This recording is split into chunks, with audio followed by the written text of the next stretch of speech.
Assalamualaikum warahmatullahi wabarakatuh. Sebelumnya, izin memperkenalkan diri, nama saya Dara Cita Herianti dengan NPM 2411021119.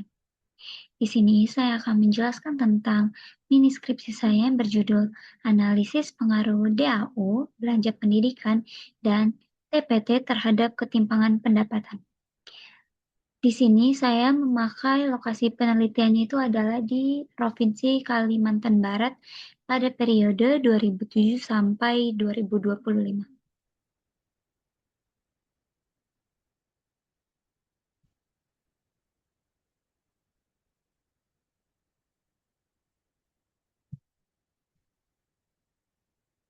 Oke, untuk yang pertama ini saya akan menjelaskan tentang latar belakang penelitian saya. Latar belakang penelitian saya yang pertama itu adalah ketimpangan. Ketimpangan pendapatan adalah masalah nyata yang dihadapi banyak daerah di Indonesia, termasuk dan terkhususnya Kalimantan Barat. Gini rasio provinsi ini berfluktuasi antara 0,308 sampai 0,402 selama 2007 sampai 2025. Hal ini mencerminkan bahwa kesenjangan distribusi pendapatan itu perlu diteliti dan juga angka ini menunjukkan distribusi pendapatan sendiri itu belum merata. Yang kedua adalah kebijakan fiskal. DAU dan belanja pendidikan merupakan instrumen fiskal penting untuk pemerataan ekonomi daerah. Pemerintah memiliki dua instrumen fiskal untuk menekan ketimpangan.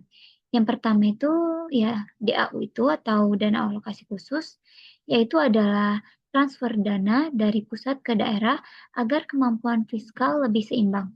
Dan yang kedua adalah belanja pendidikan, yaitu sebagai investasi pada kualitas sumber daya manusia.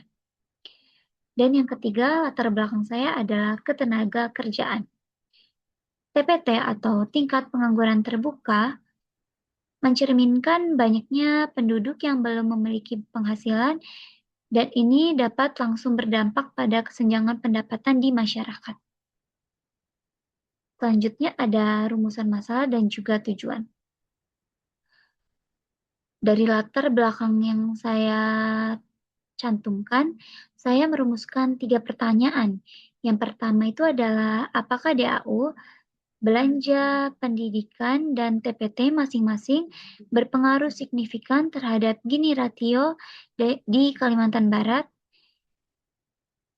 Dan tujuannya itu adalah sejalan dengan penelitian ini, yaitu berusaha menganalisis pengaruh ketiga variabel tersebut terhadap ketimpangan pendapatan secara parsial maupun simultan.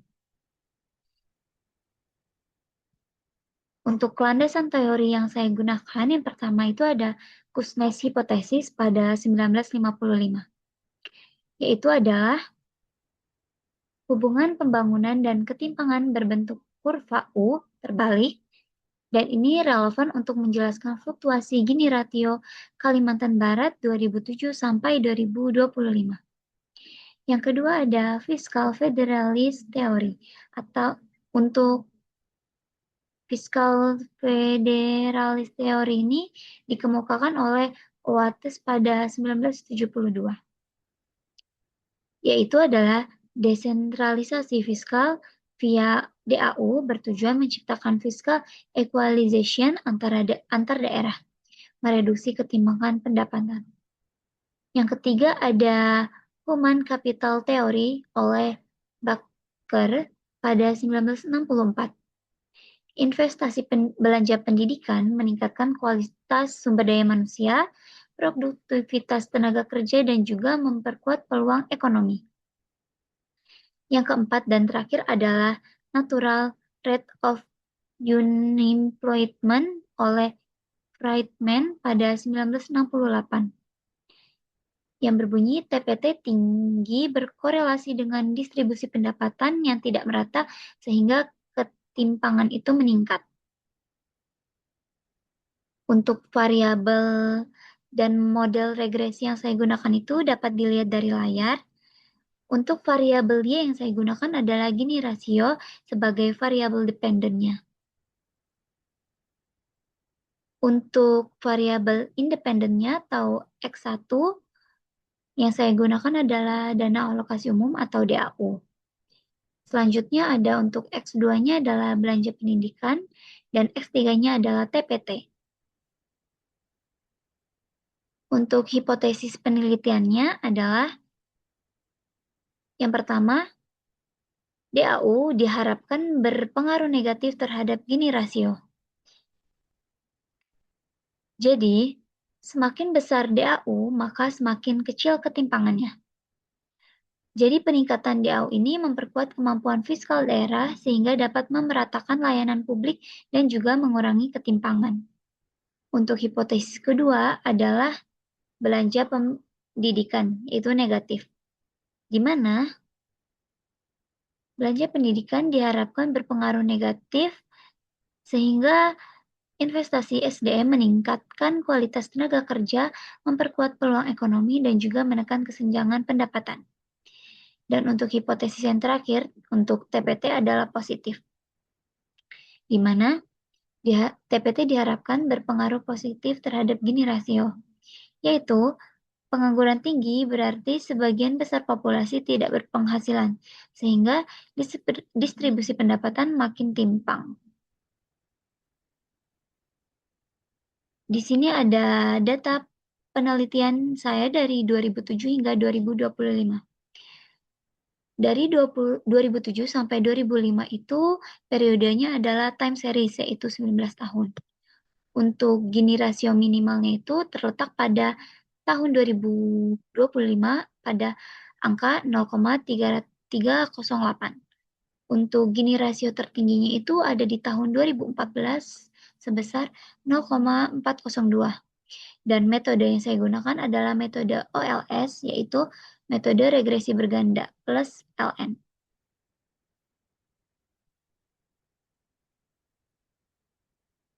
Untuk metode penelitiannya yang saya gunakan, yang pertama itu untuk jenis penelitiannya itu adalah kuantitatif, yaitu menggunakan data numerik yang dapat diukur secara sistematik. Untuk metode analisisnya, seperti yang saya sudah sampaikan, yaitu menggunakan regresi linear berganda atau OLS dengan data time series 19 tahun dari tahun 2007 sampai 2025. Untuk transformasi data yang saya gunakan itu adalah untuk Q1 atau DAU dan juga Q2 atau belanja pendidikan ditransformasikan ke logaritma natural untuk normalitas.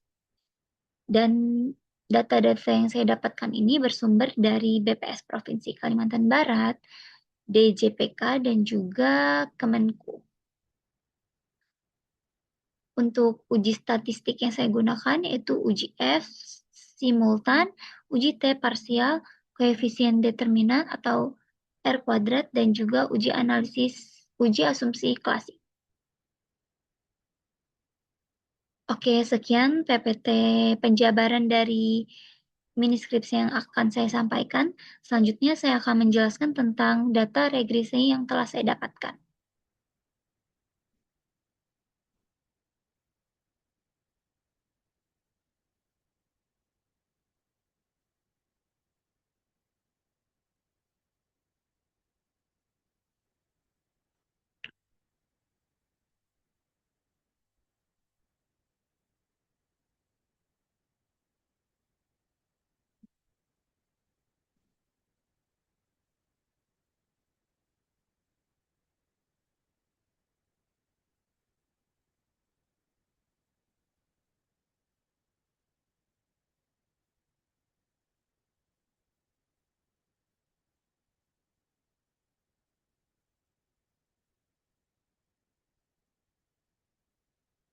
Oke, di sini saya akan menjelaskan tentang laporan hasil regresi linear berganda dan uji asumsi klasik dari penelitian saya.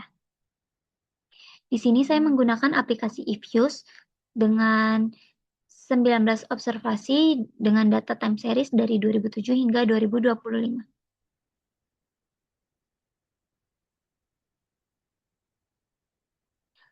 Oke, kita langsung lanjut saja ke persamaan regresi linear berganda.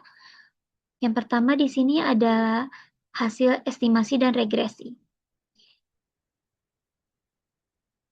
Dapat dilihat dari data hasil estimasi OLS diperoleh persamaan regresi sebagai berikut. Ini untuk persamaan regresinya. Di sini Y sama dengan 0,74660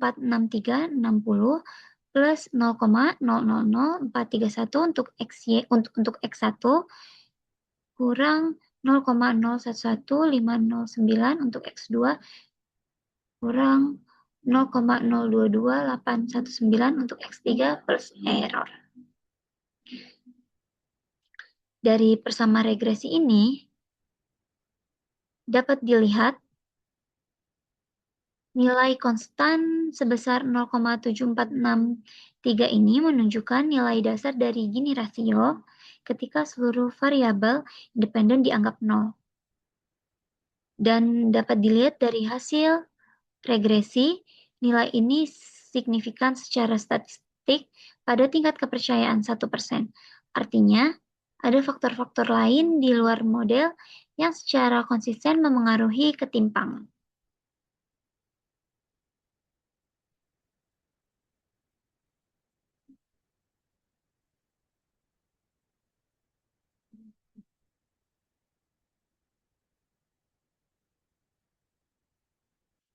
Dapat dilihat juga dari implementasi hasil estimasinya untuk konstan sendiri di angka 0,746360. Nilai ini menunjukkan bahwa apabila seluruh variabel independen X1, X2, dan X3 diasumsikan 0, maka nilai variabel dependennya diperkirakan sebesar 0,746360. Nilai ini signifikan secara sistematis pada tingkat signifikasi 1% dengan nilai probabilitas sebesar 0,0000. Dapat dilihat ya dari hasil regresi EViews yang saya dapatkan. Untuk selanjutnya ada variabel independen yang pertama yaitu variabel X1. Koefisien regresi variabel X1 sebesar 0,000431 menunjukkan adanya hubungan positif antara X1 dan juga Y. Artinya, setiap peningkatan X1 sebesar 1 satuan akan meningkatkan nilai Y sebesar 0,000431 satuan dengan asumsi variabel lain tetap. Untuk variabel independen yang kedua yaitu X2, koefisien regresi variabel X2 sebesar minus 0,011509 menunjukkan bahwa X2 memiliki hubungan negatif dengan Y. Sehingga setiap kenaikan X2 sebesar 1 satuan akan mengurangi Y sebesar 0,011509 dengan satuan asumsi variabel lain tetap. Untuk variabel independen yang ketiga yaitu X3, koefisien regresi variabel X3-nya sebesar minus 0,022819, menunjukkan sama seperti X2, bahwasannya setiap kenaikan X3 sebesar 1 satuan akan menurunkan Y sebesar 0,22819, satuan dengan asumsi variabel lain tetap, variabel lain konstan.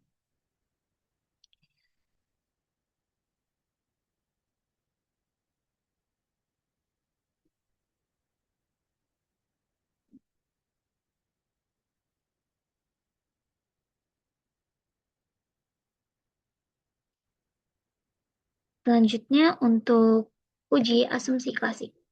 Yang pertama di sini ada uji normalitas. Pada uji normalitas ini terdapat hipotesis yang digunakan yaitu H0 sebagai residu berdistribusi normal dan juga HA residual tidak berdistribusi normal. Untuk kriteria pengujian yang saya gunakan sekarang adalah jika nilai probabilitas Jacques-Weber lebih besar daripada 0,05 maka hipotesis 0 diterima. Oke, ini untuk hasil dari uji asumsi klasik yang pertama. Dapat dilihat ya, uji asumsi normalitas. Ini diperoleh nilai Jacques-Vallée sebesar 0,656087 dengan nilai probabilitas sebesar 0,720332. Jadi karena nilai probabilitasnya 0,72, yang dimana itu artinya lebih besar dari 0,05, maka secara kriteria, maka H0 diterima, yang artinya residual model regresi berdistribusi normal secara sistematik.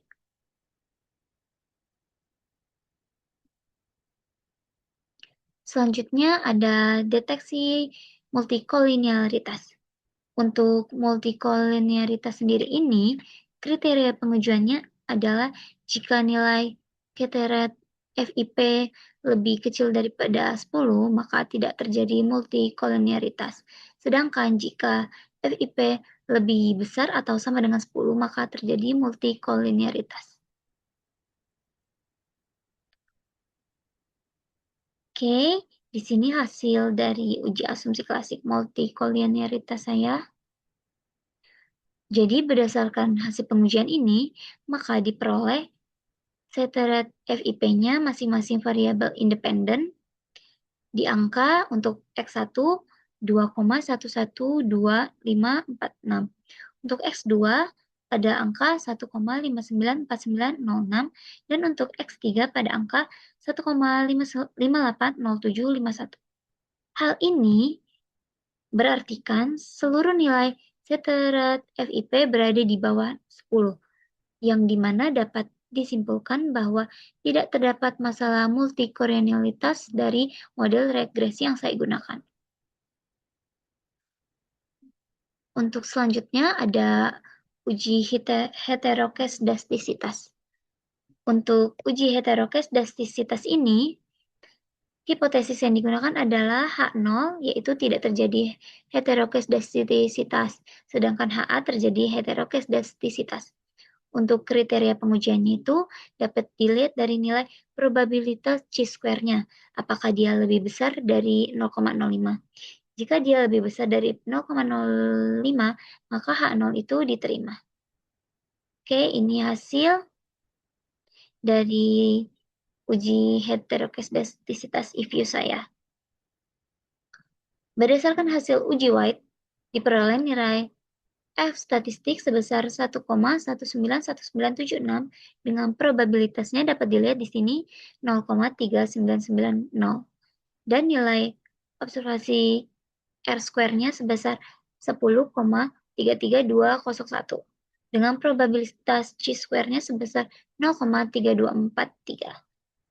Jadi, karena semua nilai probabilitas yang terdapat di sini lebih besar daripada 0,05, maka H0 otomatis diterima dan tidak terjadi heteroskedastisitas. Untuk uji asumsi klasik yang terakhir ada uji autokorelasi. Untuk uji autokorelasi ini, hipotesis yang digunakan adalah H0, yaitu tidak terdapat autokorelasi, dan juga HA terdapat autokorelasi. Untuk kriteria pengujiannya itu terletak dari jika nilai probabilitas chi-square-nya lebih besar daripada 0,05, maka H0 itu diterima, artinya tidak terjadi autokorelasi. Oke, ini adalah hasil uji autokorelasi saya di aplikasi eViews. Jadi, berdasarkan hasil uji Bragg-Godfrey, diperoleh nilai F statistik sebesar 0,422077 dengan probabilitas F 2,13 sebesar 0,6644 dan nilai observasi R-square-nya sebesar 1,158535 dengan probabilitas chi-square-nya sebesar 0,5603. Sesuai dengan hasil, karena nilai probabilitasnya lebih dari 0,05, maka H0 diterima dan otomatis dapat disimpulkan tidak terjadi autokorelasi dalam mode regresi saya ini. Yang diuji, belanja pemerintah dan juga TPT terbukti berpengaruh signifikan terhadap variabel Y-nya, yaitu Gini rasio pada Kalimantan Barat. Sedangkan DAU atau dana alokasi umum belum menunjukkan pengaruh yang signifikan secara sistematik. Model ini secara keseluruhan valid dan layak untuk menjelaskan lebih dari 61% variansi ketimpangan pendapatan selama 2007 sampai 2025. Oke, sekian presentasi saya. Terima kasih banyak untuk dosen penghapus saya, Ibu Ute. Mohon maaf jika masih ada banyak-banyak kekurangan dari pemaparan yang saya sampaikan. Sebelumnya saya mohon ampun. Terima kasih. Wassalamualaikum warahmatullahi wabarakatuh.